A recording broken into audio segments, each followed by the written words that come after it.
In maart verliezen hier sloeg het leven van de familie van Kammer oors uit de Sjen. De 2-jarige Thomas, dat is de 2-jarige Thomas die leidde aan neurofibromatose.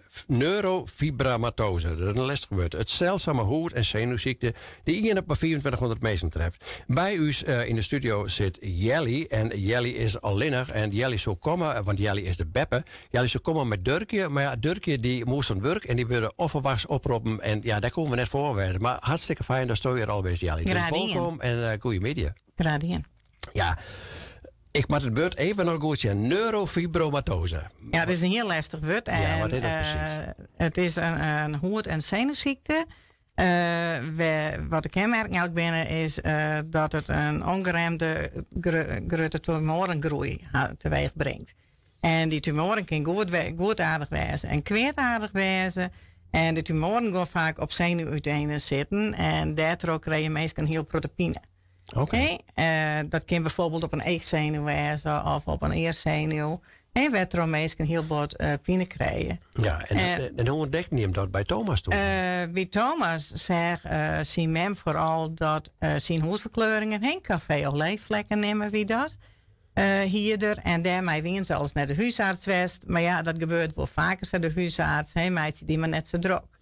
Maar op een gegeven moment ontdekten ze dus echt moedervlekjes bij Thomas onder zijn oksels. En toen zei de huisarts, nou je mag het toch maar wat verder inficiëren. En toen ben ze dus naar de neuroloog gegaan.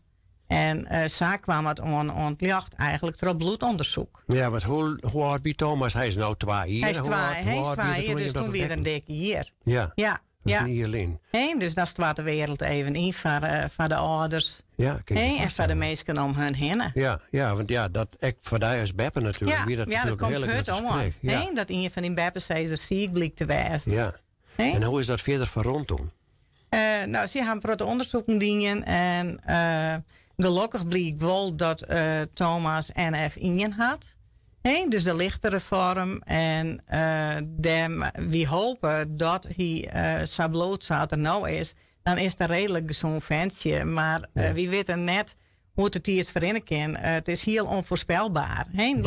Dus we weten net wat er 9 weken of over hier is. Nee, want kist die ziekte met medicatie in een soort balans houden? Hoe werkt het ook? Er is nou net echt behandeling voor. Dus daarom ben we nou echt in actie om geld in te zamelen. Ja. En we willen graag helpen om onderzoek te doen. En dat mensen een langer leven hebben zonder pijn. En dat het ongewisse echt wat voortgaat. Ja, want het kan op alle leeftijden voorkomen? Ja, we wisten wel mij geboren.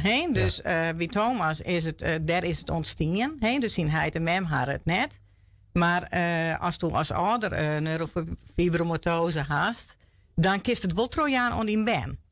Oké, maar in dit geval is het dan echt erfelijk bepaald bij hem in de familie? Nee, het is net erfelijk bepaald. Het is een afwijking in het genetisch materiaal. Oké.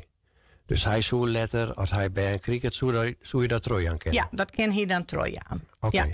Ja, dan zei de skrek al, wij zijn bezig met een actie. Nou, door heeft dat wat initieerd. We hadden van de week wat op lezen kent in de media van wat is precies doen?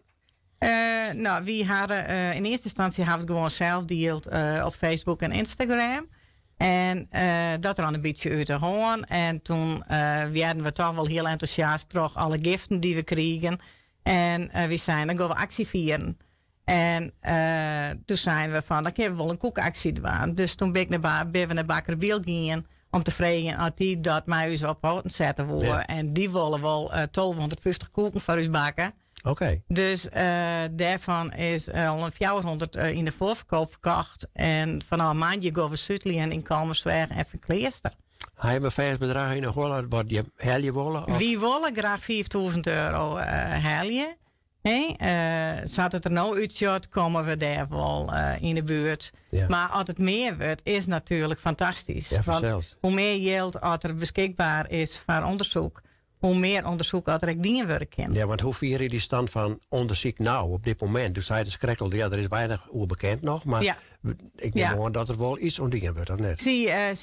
In bepaalde ziekenhuizen wordt er onderzoek inderdaad naar dienen. En hoeveel dat precies is, weet ik eerlijk zijn net. Want de tiert gaat, ik je skoft natuurlijk heen, dus dat gaat ik steeds maar terug. Ja. En, maar al het geld wat we opbrengen en wat er inzamelen wordt, gaat wel al je naar de ziekenhuizen die het onderzoek doen. Ja, want is er überhaupt zicht waar terug dit ontstaan kan? Nee, het is een aanwijking in het gencijfer. Ja, dat ga ik wel lezen, maar dat weet ik even net. Nee. Dus het leidt om het genetisch materiaal. Okay. Dus als je ontstiest na de bevruchting, daar gaat iets mis. Oké, dus dat, ja, precies. En daarmee dus onderzoeken die hoe kan dat eventueel oplossen? Dus dat hangt natuurlijk van donaties en dergelijke af. Ja. Nou ja, je hebt heel dus nodig voor onderzoek. Ja. Nou, je moet geen naar koken verkopen, maar er is vast meer mogelijkheid dat mensen geld naar hem te rekenen. Ja, nou, wie het item wat we van de week met hem draait, een linkje zetten waarop als ze op uw pagina komen, dat heet Koning Toto. Dat is verneemd naar Thomas en dek is doneren. En dan komt het geld gewoon voort terug bij de stichting. En dat komt wel in uw spatje. Dus dan kun je wel zien hoe uw spatje aan het groeien is. Nou, hartstikke fijn. Nou, ik denk een hartstikke goede actie. Laten we hopen dat het een heel soort geld van je opspeelt. Ja, dat hopen we ook. Nou, in ieder geval, jullie bedankt voor die taljachten. En veel succes met de actie. En nou ja, van nou eerst maar een nog weekend. Dankjewel, hetzelfde.